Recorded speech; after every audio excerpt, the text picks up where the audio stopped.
கர்க சம்ஹிதை அஸ்வமேத காண்டத்தின் 6ஆம் அத்தியாயம்.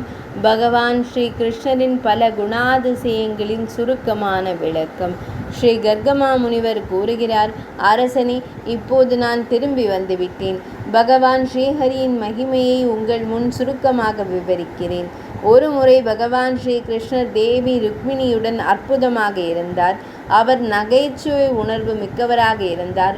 அனிருத்தரின் திருமணத்தில் அவர் தன் சகோதரனான பலராம சுவாமியை கொண்டு தேவி ருக்மிணியின் சகோதரன் ருக்மியை கொல்லச் செய்தார்.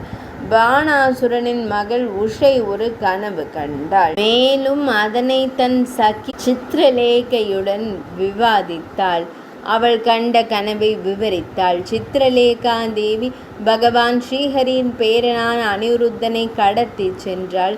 அந்த பெண் உள் அரண்மனையில் காணப்பட்டதால் பாணாசுரன் அவர்களை சிறையில் அடைத்தான்.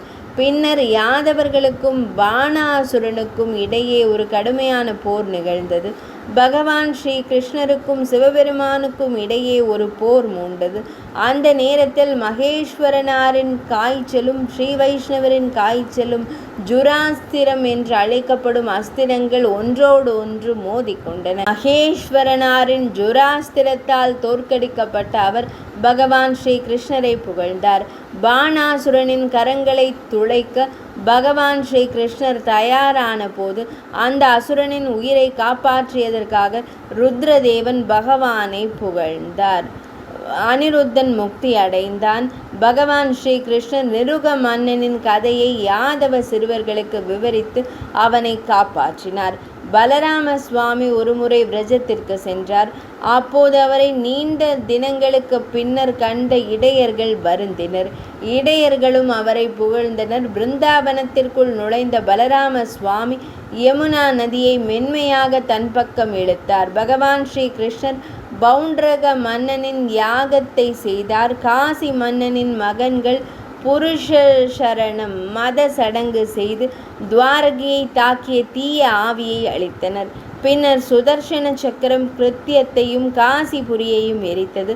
பலராம சுவாமி ரைவதக மலையில் திவிவிட் என்ற குரங்கை கொன்றார். துரியோதனன் முதலானோர் ஜெயசம்வாவை ஹஸ்தினாபுர சிறையில் அடைத்தபோது அங்கு பலராம சுவாமியின் வீரம் வெளிப்பட்டது. உக்ரசேன மன்னரின் ராஜசூய யாகத்தில் பகவான் ஸ்ரீஹரி சகுனிகாவை கொன்றார். தேவரிஷியான நாரத மாமுனிவர் துவாரகையில் பகவான் ஸ்ரீ கிருஷ்ணரின் இல்லற செயல்களை கண்டார்.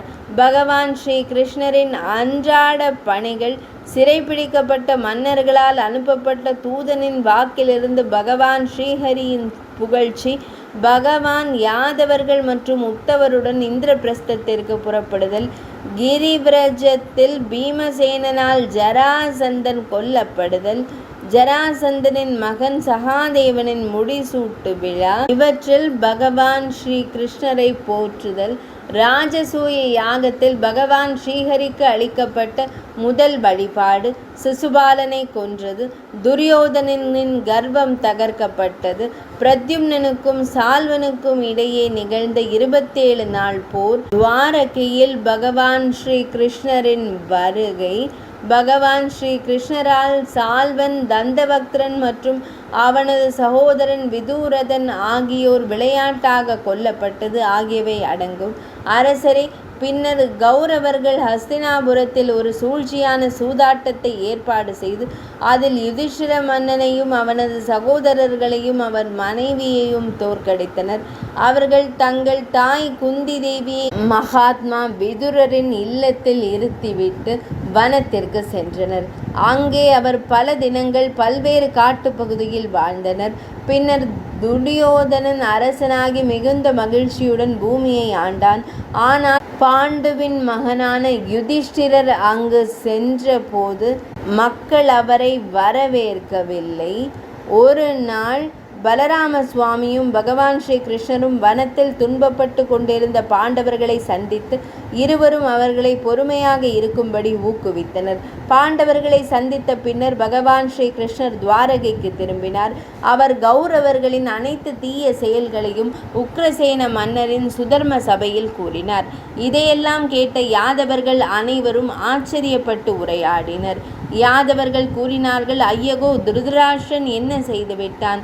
அவன் தன் ஏழை பரிதாபத்திற்குரிய மருமகன்களை ஒரு வஞ்சகமான விளையாட்டில் தோற்கடித்து அவர்களை அநியாயமாக இல்லங்களிலிருந்து வெளியேற்றினான். அதிகார வெறி கொண்ட கௌரவர்கள் தங்கள் அநீதியால் அழிக்கப்படுகிறார்கள். மேலும் இறைவனார் பாண்டவர்களுக்கு ராஜ்யத்தையும் செல்வத்தையும் வழங்குவார்.